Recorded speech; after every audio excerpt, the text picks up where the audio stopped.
a national incident commander to take charge of the BP oil spill, to get BP out of that, that link of controlling everything.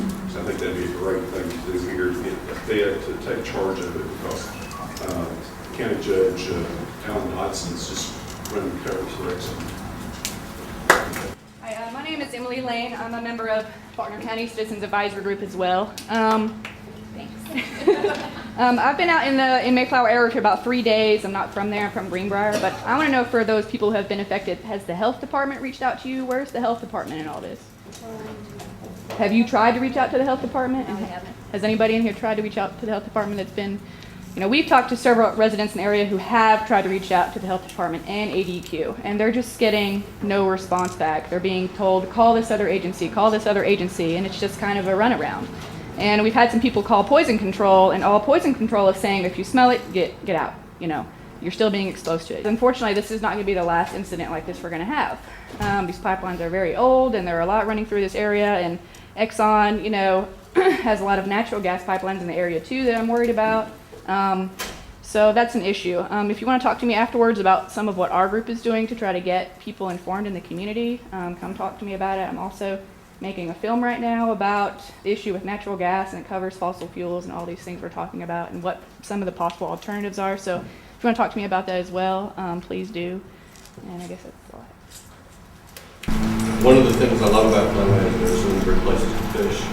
Lake Conway is an awesome place. Is it safe to fish and use fish from this lake? I wouldn't. After the BP spill, what they did was they did smell tests, and smell tests don't work. We proved that with independent testing. Oil was traveling through shrimp's digestive tract.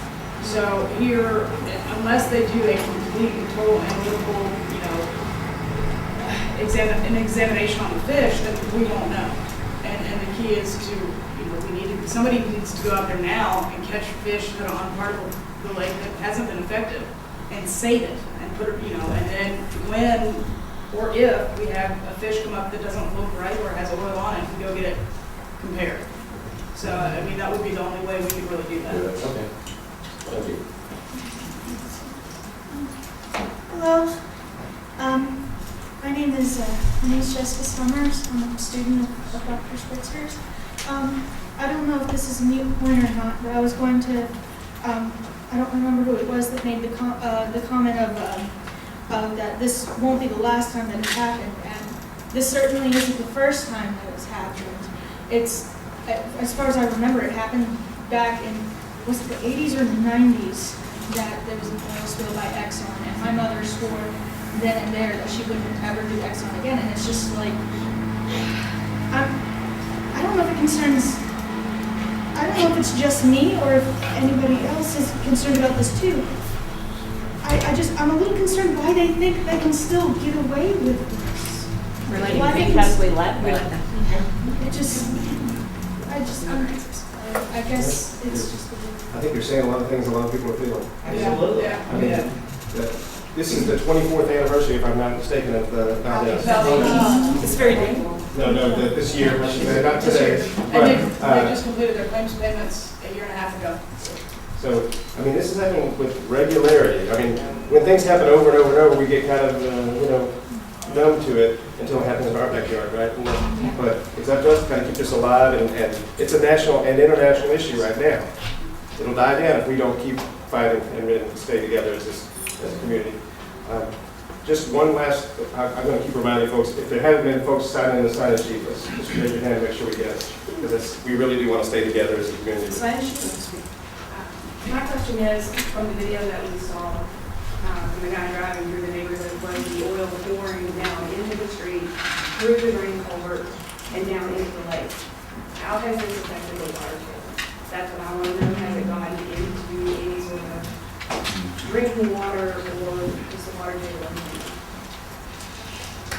What little I know anyway about how water moves, even if it hasn't, it will. It will. There's just no such thing as water that doesn't go somewhere else eventually. I was trying to get new. Mine's real quick. My name is Tyler Pearson. I live here in Conway. My girlfriend is a second grade teacher at Mayflower Elementary, which is right in the middle of this spill, basically. I mean, it's on one side and on the other, and then the elementary school's in the middle. I volunteer there, and they've been having indoor recesses. The teachers are complaining about headaches, and so it's just something I want to mention so people keep in mind as something to be concerned about are the children that go to the school there. You all have raised so many good points. I'm going to try to talk about just a couple of them. One, the Pegasus pipeline is aging. It was not created to carry tar sands. It was created to carry a much lighter product. When there is a break in the line and oxygen hits that line, if there's already issues, further oxidation occurs, we should expect additional breaks, additional issues. So the idea of them exhuming the current line and putting in a new one is probably a good idea. But think of the disruption to the community, to Little Rock's water supply, if that occurs. They keep telling us how safe it is. They just got a safety award. Please. Obviously, we know, you mentioned a spill a number of years ago. There are ongoing disasters and crises on a daily basis throughout the world. There are more current, more effective, more appropriate technologies that are available to try and clean up this mess. And I don't understand why they're not using them. This toxic cocktail is bioaccumulative, which means you get exposed today and you get exposed tomorrow. Unless you specifically do something to release those toxic compounds from your body, they stay there. That's why Alyssa mentioned the people that eat healthy did better over the long term. A healthy lifestyle will allow you to live longer, be healthy for a number of reasons. It will also help your body with the normal process of excreting these toxic compounds. But if you continue your exposure over a long time, the cumulative effects will have a greater effect long term. About drinking water, the public announcement that the drinking water is safe from community water from Greer's Ferry being piped in. What about those folks that have their own wells? That has not been addressed. Public drinking water through where you pay for your drinking water, of course, has been tested, but individual homeowners still have private wells. I don't think that's been addressed at all. And while I have this, and I hope you don't think that I'm just pushing for money, because this is not about money, but this is about Scott Smith and Avaflex, and he was here and he was removed under threat of arrest.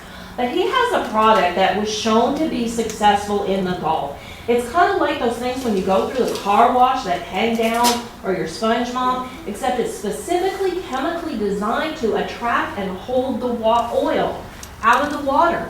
And it's reusable. You wring it out and you attract more oil. He has volunteered to donate this to the community. No price tag attached. And he's been called a carpetbagger because he's from New York. Okay, I'm not a big fan of New York. I know somebody here is.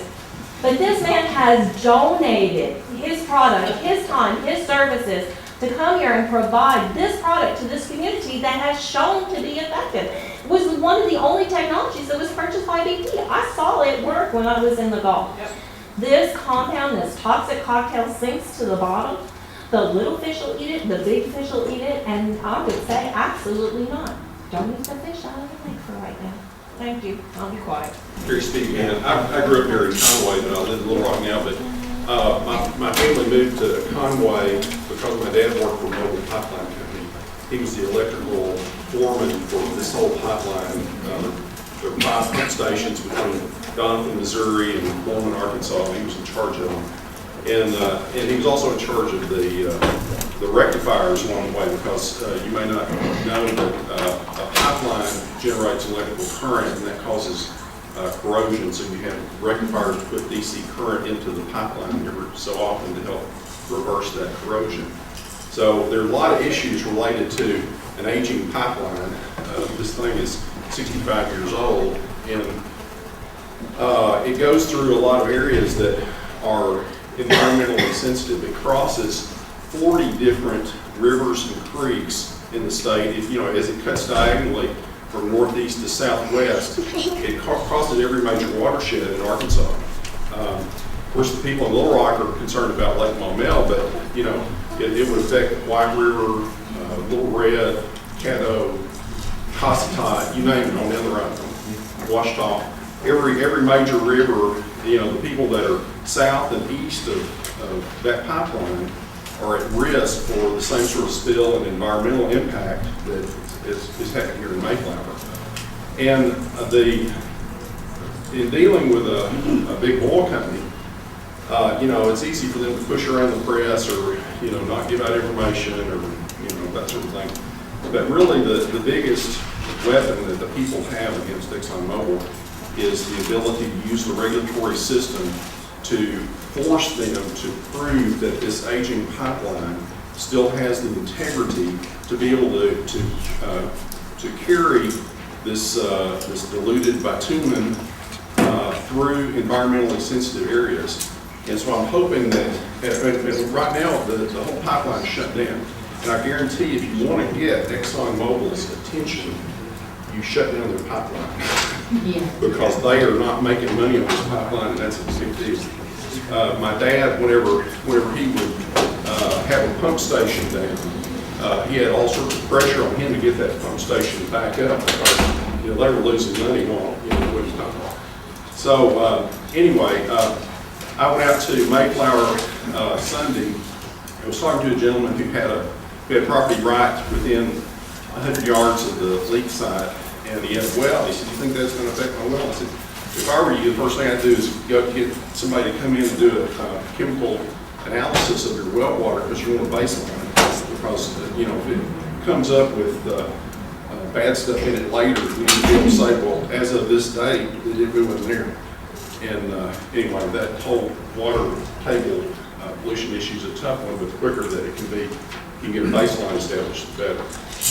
We called Exxon several times. They said they would be able to get in touch with us within 24 hours. They asked me what city I was in. They asked what city we were in, and she was already. Calling the Mayflower and Central Mainland, right? Yeah, okay, just checking. We got it. But she was already fading. She was already becoming unresponsive, and within 24 hours she wouldn't have made it. So we contacted the Hawk Center because no one else. Yeah, we got it. Yeah, no one else. No, we got it. No one else. We called Game and Fish. They did answer eventually and were supposed to be on their way, but we waited for several hours with her as she continued to decline. And it wasn't until the Hawk Center we got in touch with them, and then almost within 30 minutes we had someone out to pick her up and take her to get clean. So the moral is that no matter what other infrastructures there are, this community effort is definitely going to be the fastest as far as getting a response. This was very, very useful as a community member around here, just like hearing everybody's ideas and like the legalities of it. So I think it's great to be able to have this community that we do have wrapping around this issue. What's ironic is that we are basically putting a third lane over the Pegasus pipeline to drive more cars back and forth to Little Rock and Conway. And we're spending $190 million to do it over, 10-year period maybe? That's a lot of money to be putting on a Band-Aid for a big issue. And right now it hasn't gotten all the way from Conway to Little Rock, so they haven't spent all the money yet. But I feel like that's like something, where we put our money as a community is not going to change Exxon's ability to do anything, but it's if we can change their ability to put a pipeline through our community. So, looking forward from this, it seems like it's really important where we put how our leaders are letting these environmental hydraulic fracturing type things, how they're able to do this. So I think a railroad, commuter train back and forth between Conway and Little Rock would be really cool. what it would do is reduce the traffic on the interstate, and for people with low incomes, it would increase their ability for different kinds of jobs. And so within the community, our lower class, economically class citizens are pushed up. Not only would the train do that, we could get smaller vehicles, we could, what if it was just maybe 1 day a week? So I just want to look forward and look for solutions where we're not so dependent on oil. I want to segue into things we can do from this meeting on, steps this group can take, but go ahead, Ruben. I'm Martin. You mentioned phone calls, calling hotlines and stuff. For some of us that don't live in the area, we don't have phone numbers, so I think we need a community phone book. If we're like in the area, we're walking around and we see a hurt animal, who we call. The only number they have right now is claim hotline. You call the same number that you called for I'll go get a card. We need a community hotline about who to reach out to and who, where do we need to reach out to. So that's what I think we need to stay unified. We need the communication. Yeah, good idea. Okay. I remember that he said that he was wondering about whether they were going to, quote unquote, exhume the pipe to investigate what caused this. And I just really wanted to emphasize that what caused this isn't necessarily anything peculiar or unusual. This isn't an isolated incident. Tar sands as a substance is very hard, and it's solid, it's very corrosive. They have to dilute it with a lot of extremely carcinogenic dilutants. And even though they still do that, when it's pushed through the pipes, it still leaks through, and it spills all the time. Yeah, it's very pressurized, very heated. It's a very different substance than crude, and so it spills all the time. Keystone, one version of the Keystone pipeline that runs through the United States spilled 12 times in the first year. But these kinds of things aren't just reserved for TransCanada or for Enbridge in Kalamazoo or even for Exxon. Like, this stuff happens all the time. So I want us to keep in mind that this isn't something that, it wasn't a freak accident. It wasn't like, well, what caused this, and let's try to fix that and keep the substances flowing through the pipes. It happens all the time. So communities like this, all over the place, from the point of extraction all the way to the point of refinery, and it's just something that we all need to be aware of. And so it seems like it might be wise to think about next steps and get some ideas generated, just some brainstorming for this particular group, maybe, and anyone else that you know of who might like to be invited along.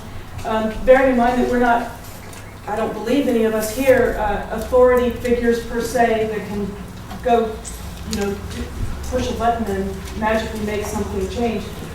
Nor are we necessarily experts, though there's been some great information that people do have and it's been coming out. The one thing we all are, I think I'm sensing, is that we're angry.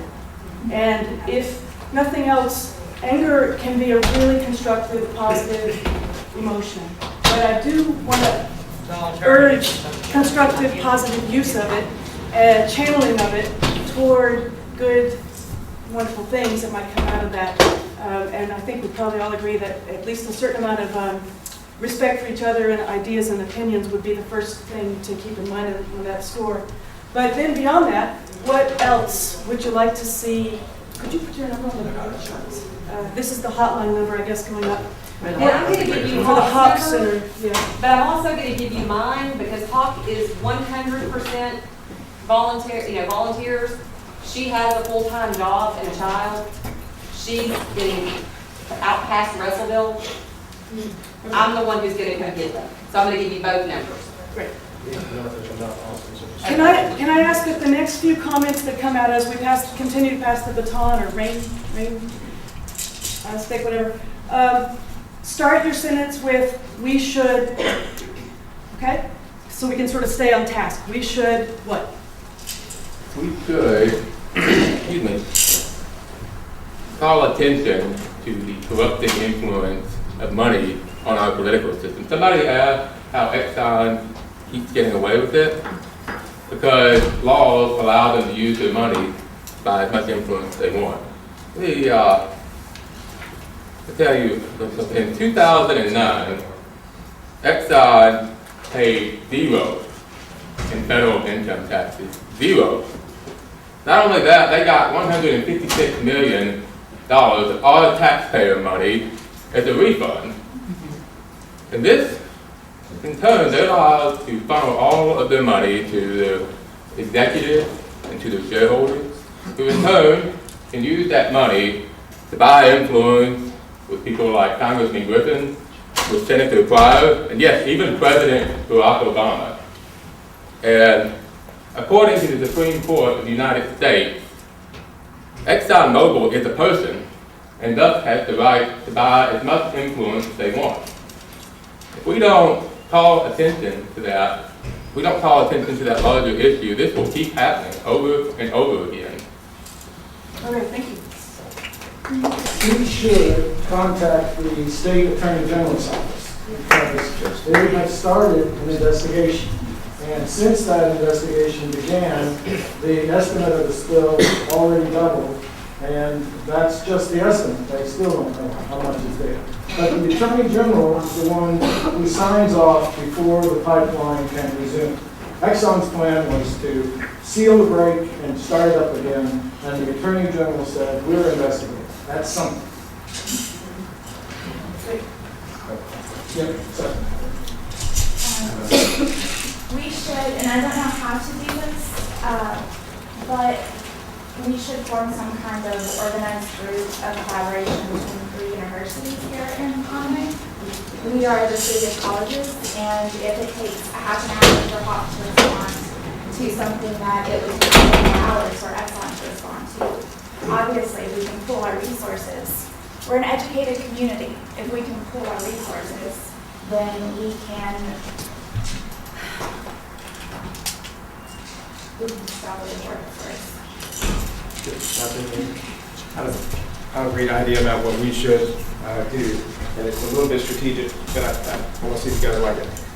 You might know that you mentioned Dustin McDaniel, our Attorney General, gave ExxonMobil an April 10th deadline to turn over all these documents, right? Turn them all into Dustin's office. What I would like to see us do, what I think we should do, is collect the stories of this community, what you've been through, what happened on that day, what's happened since then, and let's make our own submission to Dustin McDaniel. And let's release that to the press as well. And let's say, Exxon's going to send them all sorts of technical stuff. Let's talk about the real stuff. Let's talk about community stuff. Let's talk about human stories. You know, there were kids playing outside in that neighborhood with that oil when the tar sands stuff burst. I'm a father myself, twice over. I cannot imagine how terrifying that must be to think about your kids out there when this thing started rolling down the street. So what I would volunteer to do and make this commitment to you guys is I'll stick around as long as you want to. I'd like to collect stories. Maybe you can send them to me by email or you can tell me now. But let's set ourselves a deadline of the 9th or the 10th, which is not very far off, and make our own submission and tell Dustin what actually happened in this community. We should at least consider forming working groups, which I find to be an effective way. So, there's a lot of great ideas up here. I'm, more excited about one of them than I am about the other.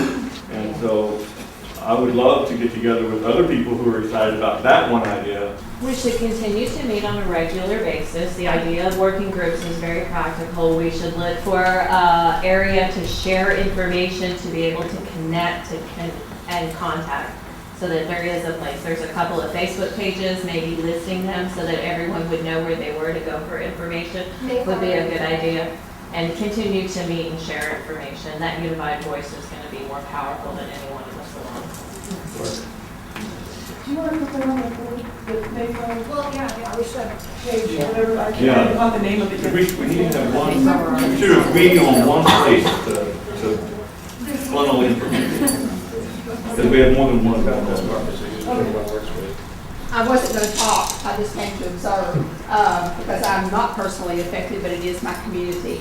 It was mentioned earlier that eminent domain bill, House Bill 1042, has not been pulled down. It is sponsored by Representative Nate Bell and Senator Jason Rayford on the Senate side.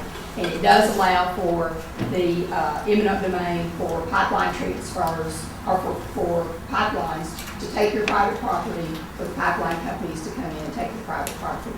Even though it does, the title of it says that it's to protect your private property, and in parts of it, maybe there are some protections of your private property in that bill, but it clearly does specify that pipeline companies are able to take your property within their domain. So we should, You should contact your representatives and your friends throughout the state and ask them to talk to their representatives and senators to, if that bill comes up for vote, to vote it down. Are you sure you read that legislation correctly? Absolutely. One thing we need to do, I think, is, I'm going to echo what Ms. Tyler said, is write, email, call, show up to their office of all of our, your local representatives. There's actually about 16 or 17 local representatives that are right now on an oil and gas caucus, and their mission is to basically prevent further legislation or regulation of the industry. So we need to probably remind them that we also would like similar protection. Also, there are several bills, and you might know more about this, Glenn, the specifics about the PACE bill and some of the bills that are coming up about renewable energy. You know, contact your local representatives as well and say that you support these bills, go down when they're having these hearings and keep up with that. So maybe Glenn can address what those bills are and when they might be coming up. Yeah, we're getting close supposedly to the end of the legislative session, which would make my whole life so much better right now. Well, supposedly April 19th date, I think, is adjourned unless they adjourn. But there's been some good clean energy bills coming down. The last one that's really coming down that Emily mentioned, it's Senate Bill 640. In case you want to write that down, Senate Bill 640. This is a bill Sierra Club has been supporting for a long time, and it has to do with what's called a PACE program. That's an acronym for Property Assessed Clean Energy. I don't know, this group looks like the kind of group that might have thought one time or another to put solar panels on their house, or maybe built some windmills, right? And maybe you have, and if you have, it's great. Maybe you looked at the price tag and said, I can't afford to spend $25,000 on a solar panel system. What PACE financing does is allows communities to set up voluntary financing districts so that you can finance renewable energy systems through your property tax assessment. So you pay it back every year as part of your property tax. And if you move, it stays with the property. So it's a much easier way than, I mean, I can't write a $25,000 check, it won't go very far right now, but I could have it on my property taxes. So if you're interested in that, I'm happy to give you way more detail than you want to on it. But if you like the sound of that, contact your representatives and senators and say, Senate Bill 640 is the way to go, because PACE financing can really open up clean energy and reduce our dependence on things that we're talking about today, and that's the goal. Typically, when we finally wrap this meeting up, don't go straight home. Stick around, introduce yourself to each other, talk to each other, because I think the first step towards addressing an issue is finding allies and building communities. So just don't go straight home, talk to each other, and that's all I got to say. maybe we should, schedule another such meeting, but it would be specifically to develop those working groups, maybe build on that idea a little bit, and also to, I think Glenn's idea about some stories that would be put before the AG would be excellent. Maybe that should be a working group itself right there, but that one should probably start today because of the deadline coming up. So maybe as we break up a little bit here in a few minutes, does it make sense? If you want to be part of that story gathering thing, gather around Glenn. Is this making sense? Yes.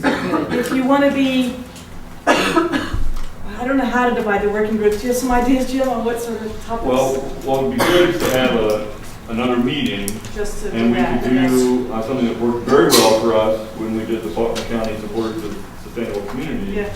And we did a thing called open space technology. Yeah. And so we would just have another meeting that was clearly for this purpose. Right. And you just put up the working group ideas, Right. and then everyone who comes to the meeting goes to the working group Right. that I they're was there. I attracted think to. that was very good. And it works extremely Would you well. like to head that up next time, please? I could do that. This time seems to work, obviously, for everybody here. Like this time next Saturday? Good. Same place. Let's get on schedule, right? Let's make sure Jim can I can be here for and get to started. get going. Okay, so I'll get a room. Let's assume I can here in the library. Fingers crossed there. If I can't, I'll have to find another place. But the page I have, the Facebook page, is Arkansans Concerned About Oil Pipelines, which, by the way, makes a kind of easy acronym. I realized after the fact, if you drop the word about, it's ACOP, like A-COP. Ah, okay. Arkansas cops. I always wanted to be a cop. I don't know, it's stupid, but I'll try that and we'll post it there and also on the Mayflower site. How's that? Where it'll be. But so we'll aim for about this time next week. Now this obviously isn't a good time for some people who would have liked to have come, so who would like to be here. So if we're going to stick around, maybe we can check before everybody leaves and we'll know. If there's a room. oh, they're closed until Oh, I work it. so I'll have to call Monday. Can I offer an idea of another working group perhaps? Yeah. And two things I want to say really quickly. One is that the most important thing, at least in my mind, is making sure that this community is taken care of and that this particular spill is taken care of, that we hold Exxon's feet to the fire and do the right thing and we make sure that however, this is a part of a larger issue. It's been talked about by a lot of folks, right? Keystone Pipeline issue. Decisions are coming down pretty quickly on this kind of thing. So I might suggest, if I may, an additional working group if you are interested in working on the larger issue, not instead of the Mayflower issue, but in addition to perhaps. Because I think the Mayflower issue is number one and everyone's mind with. But if you're interested in the larger issue, that's something that I'm working on. And I'll make a commitment to you that this is a big issue for my group, Sierra Club, Mayflower for sure, Keystone nationally.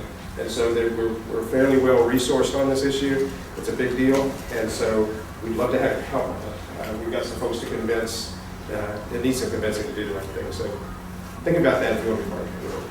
So what do you say we take the next half hour, which is, like I said, we have them until 6. I don't know if they kick us out or how that works, but to just,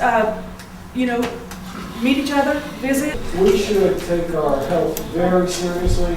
If you've got a cold or the flu and it doesn't go away and you get exposed to these things, do not just ignore it. Right. Because people who were at BP and people who were in the Exxon Valdez have crud that just does not go away and eventually gets worse and worse. Yeah, sure. Can I also mention that the group that's been meeting in Greenbrier since we had the huge rash of earthquakes that have come back do meet on a regular basis the second Saturday of every month. So the 13th is our regular meeting. We're at the Greenbrier Event Center, and any of y'all that want to come, you are welcome to come. We meet from 10:30 to noon. We've been working on these issues for a number of years. We have a couple of events planned. The Earth Day event at the Conway Natural Resource Center on Amity Drive. You're all welcome to attend that as well. It'll be an all-day event. It'll be an opportunity for you to share your concerns and be able to understand a little better about what's happened in other communities, how we might address that here. Okay, thank you. Just found out this fellow is from the Natural Resources Defense Council, and it's just come from the press conference in Macon. Yeah, I just want to introduce myself. My name is Rocky Kistner. I'm with NRDC, Natural Resources Defense Council.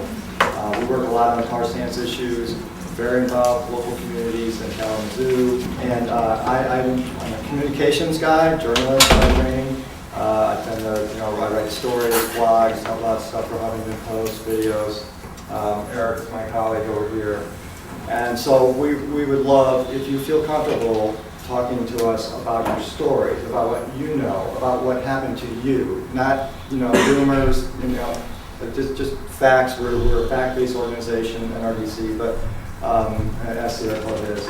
But, we really just want the stories, the human impact that comes across, because believe me, that is what Exxon fears the most, is voices such as yours coming across through the internet, on Huffington Post. We now have the tools we never had before. So anyway, it's really important, and if you feel comfortable, please come up and talk to me. And if you don't want your name used, I'm happy not to use it. I respect that. The other thing I wanted to say is I was at the press conference today, and I was appalled. I was appalled because not one single person asked a question about health impacts. Not one person, and except me, I guess. And I asked the question, are you concerned at all about impacts of health in the community?